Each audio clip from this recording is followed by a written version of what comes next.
Right now at 10, indicted for murder. The wait for a sheriff's deputy and her husband to turn themselves in after a deadly fight outside a Texas restaurant. Two wheels take over Austin, the famous RAAT Rally downtown. But how did it all get started? And a community needs your help as they rally around a teenager fighting a life-threatening disease. The Night Beat starts now. Get ready to share the roads with thousands of motorcycles over the next 3 days. RAAT Rally, the state's largest motorcycle rally, is underway in Austin. But as the Night Beat's Chris Betts explains, this massive event had humble beginnings. She joins us now live from the Travis County Expo Center. Hey Mike, you know, it is loud out here. There are motorcycles coming in fast all day. It's full of energy. The RAAT Rally has been taking over the Travis County Expo Center for 23 years now, but we wanted to find out how this all got started, so we went straight to the founder himself. How you doing? If RAAT Rally were a city, I'm Jerry. Hey Jerry, I'm Mike. Jerry Bragg would be something like the mayor. You just want to hear to have a party. I'm here to party. Okay. As the co-founder of one of the country's largest motorcycle rallies, Bragg chooses to travel by golf cart, making sure everything is running smoothly. Turns out the Republic of Texas Rally, RAAT for short, is something like a city in and of itself at the Travis County Expo Center. We have our own EMS, we have our own first aid station, hospital, we have our own porta potties, our own water supply, hot showers. More than 40,000 people will enter these gates for the 4-day event, and on Friday night, more than 200,000 people will be a part of the parade rolling through downtown Austin. But how did we get here? According to Bragg, it all started with a call from Harley Davidson. In 1994, Harley recruited 5 of us to put on a rally in Austin. It was very, very successful.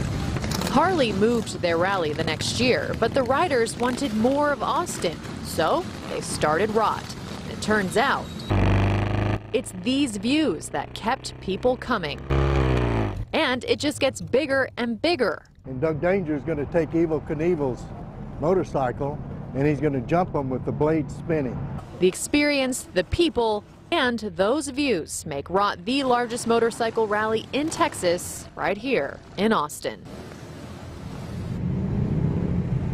And Doug Danger's jump will be taking place out here on Saturday. That is open to the public. He will be attempting to jump a motorcycle more than 100 feet in the air. It's an incredible record-setting distance. If you'd like to see that for yourself, we've got details on that in this web story on KVUE.com. Mike? All right, thanks a lot, Chris. A busy weekend downtown with major road closures for the RAAT Rally. Starting tomorrow at 6 p.m., Congress Avenue will be closed until midnight on Saturday. This includes Congress from Cesar Chavez Street to 11th Street and the side streets between Brazos and Colorado Streets. For more information, visit KVUE.com.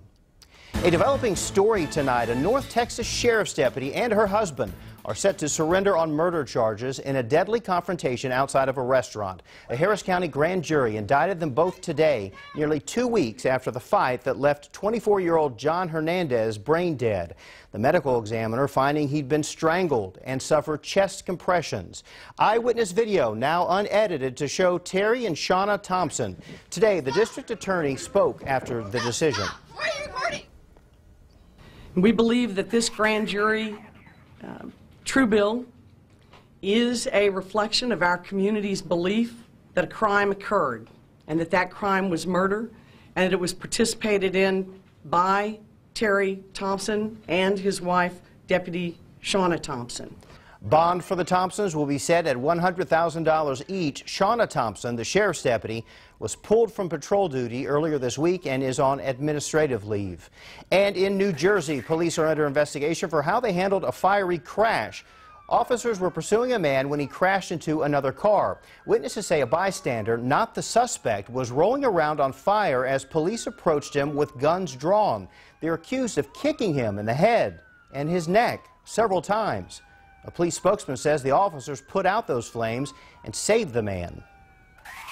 Former FBI Director James Comey says he took notes after his meetings with President Trump. because he didn't trust the president would be truthful. That is just one of the revelations after Comey testified before a congressional committee today. Meanwhile, some say his testimony exposed unethical, even illegal actions on his part. ABC's Janae Norman has the latest. In his first public appearance since being abruptly fired, James Comey described his growing unease with President Trump, so much so he documented their conversations. What was it about that meeting that led you to determine that you needed to start putting down a written record? A combination of things. I think the circumstances, the subject matter, and the person I was interacting with. I was honestly concerned that he might lie about the nature of our meeting, and so I thought it really important to document. One of those documented conversations when Comey says Trump asked him to let go of the FBI's criminal investigation into former National Security Advisor Michael Flynn. Trump allegedly saying, "I hope you can see your way to letting Flynn go." The president never, in form or substance, directed or suggested that Mr. Comey stop investigating anyone, including the president never suggested that Mr. Comey, quote, let Flynn go, close quote. Comey admitting this tweet from Trump that James Comey better hope that there are no tapes of our conversations before he starts leaking to the press prompted him to orchestrate the release of his memo of the Flynn conversation through a friend. And so I asked a friend of mine to share the content of the memo with a reporter. I asked him to because I thought that might prompt the appointment of a special counsel. Testifying if there are tapes, he looks forward to their release. Look, I've seen the tweet about tapes. Lordy, I hope there are tapes. The president's lawyer focused on Comey's admission that he leaked information about the Flynn conversation, even suggesting the former FBI director should be investigated for other leaks. Janae Norman, ABC News, Capitol Hill. It is a new approach to helping anybody affected by domestic violence, sexual assault, or child abuse. Austin Children's Shelter and Safe Place now have an online chat service. It's for anybody who wants to digitally communicate rather than call. We've put the hours on our website and the Safe Line numbers on your screen. They're open 24/7. Spotty shower this evening in the hill country between Fredericksburg and Harper in western Gillespie County. But once the sun set, that killed all the rain chance. All quiet now on Maxstorm Doppler radar with temperatures upper 70s and low 80s. Much of the shower activity, although isolated, staying to the south and west of the area. Slightly better opportunity for an isolated shower tomorrow afternoon, tomorrow evening. The weekend, a preview of that, more humidity, and that's going to lead to heat index values by early next week, closing in on the 100-degree mark. Much more on that and the rest of your forecast coming up. All right, Albert. You know, and Albert will be cheering me on tomorrow as I'm looking down at this. I will go over the edge for the Make-A-Wish Foundation. I'll be rappelling 38 stories down from the W Hotel. Yes, I don't know why I agreed to do that. Catch the action live on KVUE News at 5 tomorrow, and everything will be fine. That's what I keep telling myself. Everything will be fine. It's for a good cause, Make-A-Wish Foundation. The community of Lakeway is rallying around a 17-year-old Lake Travis High School student, and now they need your help as she fights a life-threatening disease.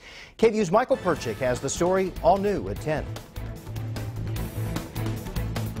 She was very, very excited to go to prom. In many ways, Faith Ketchum is your average 17-year-old girl. A friend came over and did her makeup. She wore a dress of mine that I have had since I was 21. Which was really emotional for me. And Brenna Robinson, her proud mother. And she came home that night, and for the first time in almost 2 years, I heard her complaining about pain, but this time it was about that her feet hurt from dancing all night instead of cancer-related pain. A wonderful experience. It was just, you know, awesome. That's not the case tonight. After battling and defeating an aggressive form of leukemia when she was 15, Faith is once again at Dell Children's, once again fighting for her life. And without a donor, we don't stand a chance. That's where Lake Travis firefighters are stepping up. Saturday, they're holding a bone marrow drive to try and sign up 100 people, hoping, praying, wishing that they'll find Faith's match. You know, everybody thinks that the work that firefighters do, we're on the front lines. But the strength and bravery that those women are showing, taking that on in their own personal life, is just absolutely amazing. Faith's now fighting sepsis, a serious blood infection. Prior to falling ill, this was her in a movie theater watching Wonder Woman. Now she's looking for a real-life hero of her own. In Lakeway, I'm Michael Perchik, KVUE News Nightbeat. And that bone marrow drive will take place Saturday morning from 11 to 2 p.m. at MacArthur's in Lakeway. For more information on how you can get involved, log on to this story on our website, KVUE.com.